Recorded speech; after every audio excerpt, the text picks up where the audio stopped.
Bonjour à toutes et à tous et bienvenue sur Grand Lille TV, nouvelle édition du journal de la rédaction, tout ce qu'il faut voir et savoir de l'actualité du jour dans votre métropole lilloise.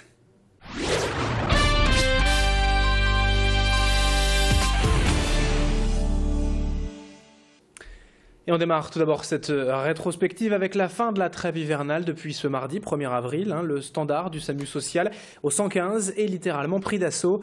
400 appels par jour en moyenne et pour la plupart la même demande, une solution d'hébergement.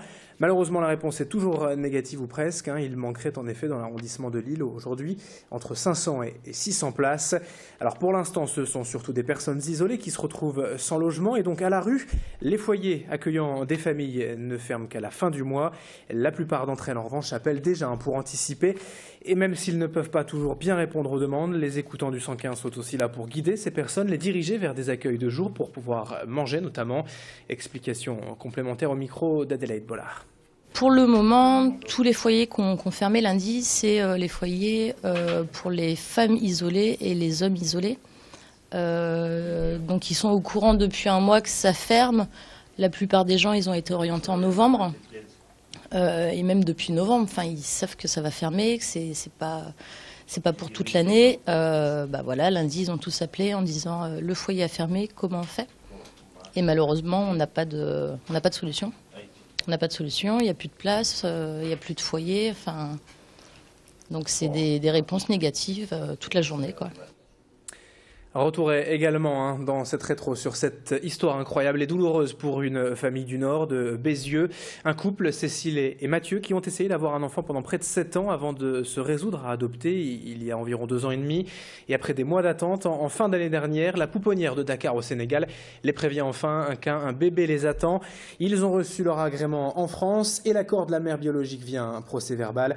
Il y a 3 mois, ils se sont donc envolés avec le bonheur immense d'aller chercher leur fils. Mais au retour, le consulat français leur a refusé le visa long séjour pour le bébé, invoquant l'absence de consentement de la famille. Le procès verbal apparemment ne suffit plus et la mère ayant disparu dans la nature, il leur est impossible de la retrouver. Et pendant 2 mois, ils sont donc restés sur place à Dakar auprès de leur enfant. Mais récemment, Cécile a dû rentrer dans le Nord pour reprendre son travail. Et le père Mathieu, lui, est resté seul avec son bébé au Sénégal. Et dans leur combat pour ramener leur enfant à la maison, le couple se heurte aujourd'hui au mur froid et impitoyable de l'administration. Ils sont sans réponse. Ils en appellent donc à la réaction au plus vite des pouvoirs publics pour enfin être une famille réunie. Témoignage à Bézieux au micro de Macha Grunessen. Notre vie, elle est en France, elle n'est pas ici. Et ouais, c'est incompréhensible. Alors, on nous demande des papiers qui peuvent nous être délivrés que dans 1 an. Et en attendant, on ne sait pas. On nous dit qu'il nous faut ces papiers, mais il faudrait retrouver sa famille, mais on ne sait pas du tout où elle est parce que c'est un enfant qui a été abandonné. Voilà. Donc c'est compliqué, on est dans une impasse où je pense que les gens dans les bureaux ne se mettent pas à notre place et ne sont pas compréhensibles du tout. En image, également cette semaine, les effectifs de police étaient mobilisés en nombre jeudi pour une opération toujours très surveillée de destruction d'armes. 1815 armes à feu provenant pour la plupart d'abandon de leurs propriétaires ont été détruites.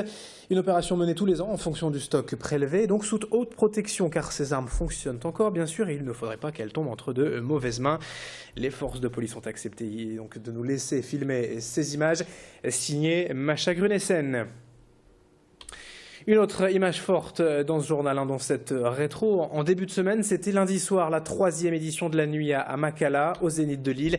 Autour de Rio Amavuba, des dizaines d'artistes, chanteurs, musiciens, danseurs, mais aussi des sportifs et des stars des médias étaient réunis pour son association Les Orphelins de Makala. M. Pokora, les footballeurs Salomon Kalou et Vincent Enyama, d'autres Lillois également, Watibi, les bébés brunes, Vita, le danseur Brahim Zaibat, Kamel le magicien ou encore Skip de Hughes. Ils ont tous répondu à l'appel du capitaine du LOSC pour cette soirée caritative. 3 heures de spectacle et un zénith bien rempli pour un public aux anges. Les fonds récoltés permettront donc à l'association d'accueillir 8 enfants de plus dans son orphelinat à Kinshasa au Congo. Adélaïde Bollard était pour nous au Zénith lundi soir et on écoute Rio Mavuba. Je suis content de voir les coéquipiers, les artistes. Ils sont tous là pour la bonne cause et voilà, c'est important qu'ils nous soutiennent. Il faut passer des coups de fil, après il faut essayer de les convaincre. Et puis il y en a qui viennent aussi parce qu'ils sont déjà venus les années précédentes. C'est vrai que c'est pas simple avec leur emploi du temps, leur agenda chargé, mais voilà, ils sont là. Ce soir, c'est sûr qu'avec les fonds qui vont rentrer, on va pouvoir accueillir 8 enfants supplémentaires et ça va être important pour nous. Enfin, on termine cette rétro avec un peu de cinéma et le dernier film du réalisateur Alexandre Arcadi qui était présenté lundi soir en avant-première dans les cinémas lillois. 24 jours, la vérité sur l'histoire d'Ilan Halimi revient sur cet horrible fait divers de janvier 2006 quand le gang des barbares et Youssouf Fofana vont séquestrer, torturer le jeune Ilan pendant 24 jours pour la simple raison qu'il est juif et qu'ils sont antisémites. 24 jours d'horreur et d'angoisse pour sa famille suspendue aux demandes de rançon du gang et aux photos de leur fils supplicié. Le film avec Pascal Elbé, jouant le père d'Ilan, propose donc une reconstitution de ce drame. Il sort le 30 avril prochain et je vous propose d'écouter tout de suite le réalisateur Alexandre Arcadi, cette semaine au micro de Macha Grunessen. Quand on écrit le scénario, on pense d'abord cinéma. Forcément, on fait appel à des acteurs qui vont incarner des personnages, certes réels, mais qui vont les incarner. Et on passe de la pensée, on va passer de ce qui se passe dans le cerveau au cœur, en passant par l'émotion. Le chemin, il est assez court, mais il est suffisamment important pour qu'on puisse lâcher le reportage et être dans la fiction. C'est la fin de cette rétro, merci à vous de l'avoir suivi, merci de votre fidélité sur Grand Lille TV. Très bon week-end à toutes et à tous, dans un instant l'information continue.